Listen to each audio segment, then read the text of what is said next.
দেখবি দেবো ডিজে দেবো।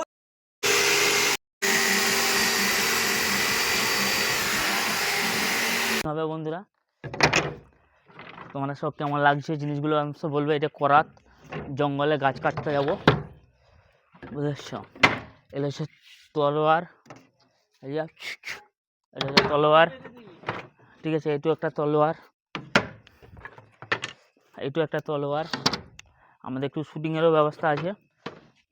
ছুরি, কাতান, তাই তো? কাতান, এটা কাতান, কাতান বন্ধুরা দেখতে থাকো। এটু একটা কাতান, এটু একটা কাতান, কাতান, এটা ভয়ালি।